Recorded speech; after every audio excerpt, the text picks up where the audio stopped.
આજે આંતરરાષ્ટ્રીય યોગ દિવસ નિમિત્તે થરાદ નગરપાલિકા, થરાદ શહેર મંડળ, ભાજપ અને વિવિધ શૈક્ષણિક સંસ્થાઓ દ્વારા શહેરમાં યોગ કાર્યક્રમોનું ભવ્ય આયોજન કરવામાં આવ્યું હતું।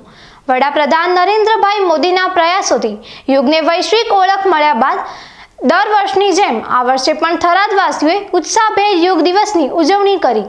થરાદ નગરપાલિકા શહેર મંડળ ભાજપ દ્વારા જનતા હાઈસ્કૂલ ખાતે યોગ કાર્યક્રમ યોજાયો હતો, જેમાં યોગ કોચ તરીકે ભરતભાઈ પુરોહિત અને જીતેન્દ્રભાઈ પ્રજાપતિએ ઉપસ્થિત જનમેદનીને યોગાસનો કરાવ્યા હતા।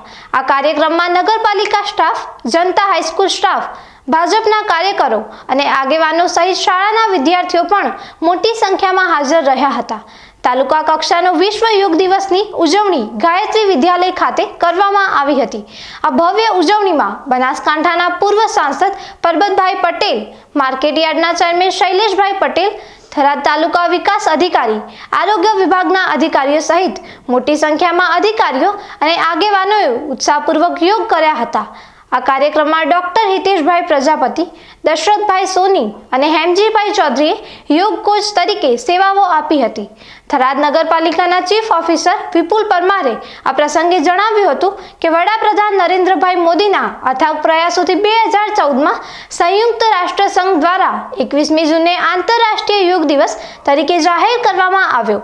ત્યાંથી યોગ વિશ્વભરના કરોડો લોકોની દૈનિક જીવનશૈલીનો હિસ્સો બની ગયો છે। આજે ભાષા અને સંસ્કૃતિના ભેદભાવ મૂકીને વિશ્વના ખૂણે ખૂણેથી લોકો યોગાભ્યાસ કરી રહ્યા છે, જે શાંતિ, સ્વાસ્થ્ય અને એકતાનો સંદેશ ફેલાવી રહ્યા છે। યોગ એક એવી વૈશ્વિક ભાષા બની ગયો છે જે કોઈ સીમાઓ જાણતી નથી અને દરેકને એકતાના તાંતણે બાંધે છે। ગાયત્રી વિદ્યાલયના આચાર્ય નારણભાઈ પટેલે જણાવ્યું હતું કે યોગ એ ફક્ત શારીરિક વ્યાયામ નહીં, પરંતુ જીવન જીવવાની કળા અને વિજ્ઞાન છે। તેમણે મેદસ્વીતા મુક્ત ગુજરાતના સંકલ્પ સાથે બહોળી સંખ્યામાં લોકોને યોગમાં જોડાવા બદલ અભિનંદન પાઠવ્યા। આ પ્રસંગે જયમીનભાઈ પ્રજાપતિ, પ્રતાપભાઈ સોની, કલાવતીબેન રાઠોડ, સોનલબેન પ્રજાપતિ, જગદીશભાઈ પટેલ સહિતના અનેક મહાનુભાવો ઉપસ્થિત રહ્યા હતા। આજે થરાદ ખાતે નગરપાલિકાની ટીમ દ્વારા અને ભારતીય જનતા પાર્ટીની ટીમ દ્વારા યોગ દિવસની ઉજવણી જનતા સ્કૂલ ખાતે કરવામાં આવી। એમાં તમામ નગરપાલિકાનો સ્ટાફ અને ભારતીય જનતા પાર્ટીના તમામ પદાધિકારીઓ હાજર રહેલ અને સારી રીતે ઉજવણી કરવામાં આવી।